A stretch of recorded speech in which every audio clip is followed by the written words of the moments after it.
EU enlargement. Does bigger necessarily mean better? In the interview, European Commissioner for Enlargement, Stefan Füle. Stefan Füle, EU Commissioner for Enlargement. There is no doubt that enlargement is still very much a policy priority for the European Union, but there will be very many ordinary citizens within the European Union who think that at a time of financial crisis in the Union, there's far too much of a risk taking on new members. What do you say? I say that, yes, it is more difficult for us to explain that the enlargement is beneficial.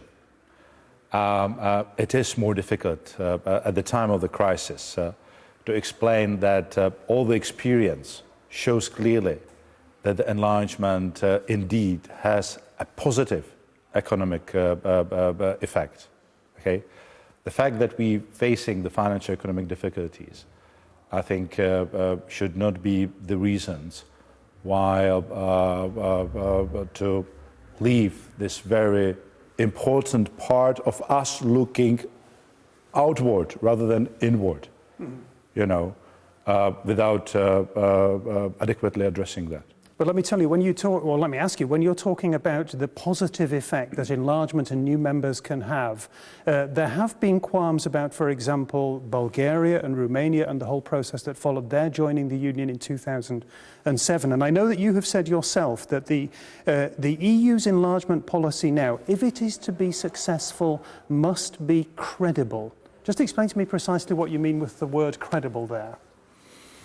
Credibility is a very important part of the process. Credibility on both sides, on the member state side and also on the aspirant and candidate side. Credibility from the point of view of the member states is that we live up to our commitment and also to the treaty language.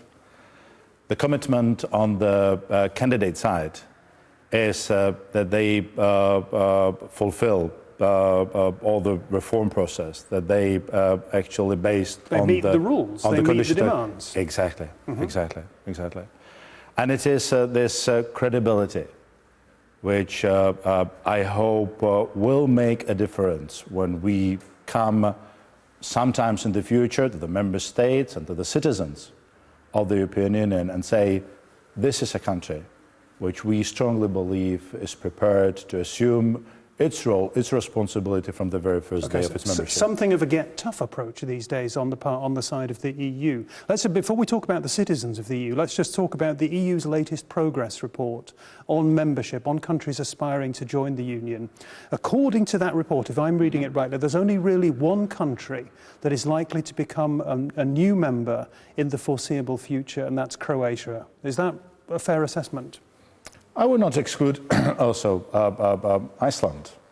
Okay, this is a country which is for 16 years a part of the European Economic Area, a country where actually more or less half of the chapters are already covered through its membership in this European Economic Area.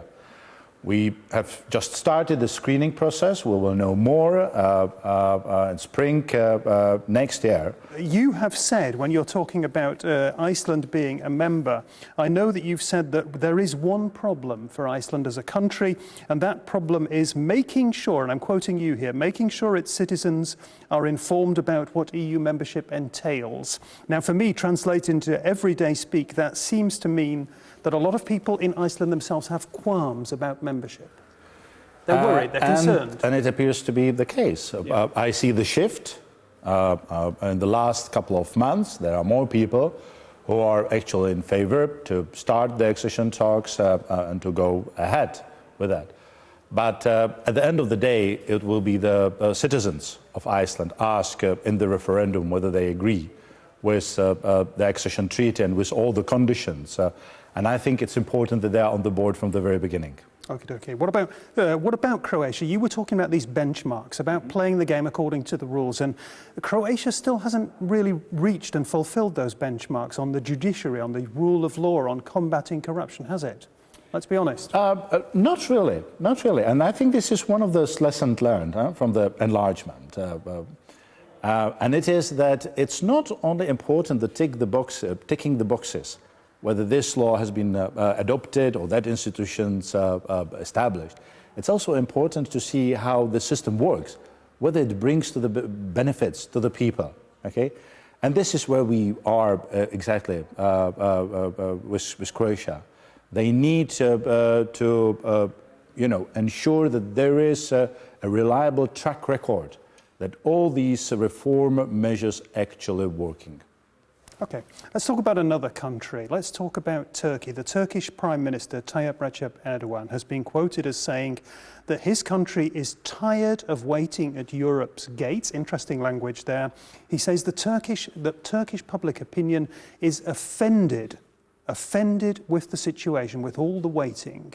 How concerned are you when you hear that?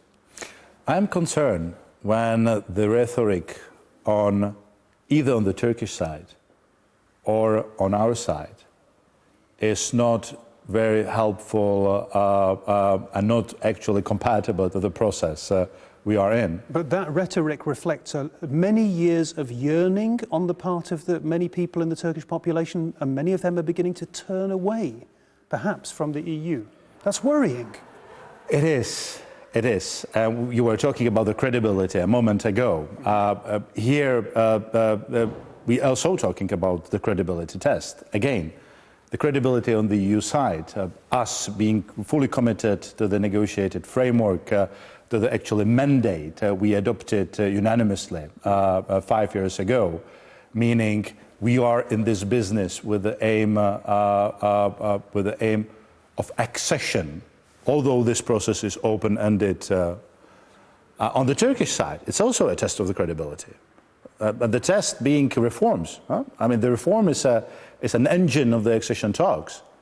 And until they really show that they are fully committed to the reforms, not only in one chapter per presidency, we will be moving rather slowly. I mean, no one is happy with the current pace of the accession negotiations with Turkey. Except perhaps Germany, for example. Let's talk about Germany's role. Germany is, of course, opposed to full membership for Turkey, as are the French. Is Germany pulling the handbrake? No, I don't see that. Because there are two issues. Okay, the first one is process. The first one is living up to our commitment. Okay, we said we will start the process. We will help Turkey reforms to fulfill all the membership criteria to go through the 35 chapters. And I see that commitment in Germany. I see that. And then, of course, the question is, once we are at the end of the road, once we are sure that Turkey is ready, and making sure also the European Union is ready, then the question is, of course, so has the time come for a strategic decision? Give me some quick answers. You, as the Commissioner for Enlargement, you want Turkey to join the EU? Yes, based on them fulfilling the membership criteria. We are not talking about today's Turkey, okay? And this is important for the viewers. We're talking about the Turkey which fulfills all the reforms. We're talking about the Turkey which will be actually living on the same rules as the European Union. We are talking about a different Turkey. Okay. Stefan Füle, thank you very much for talking to us today. It was a pleasure.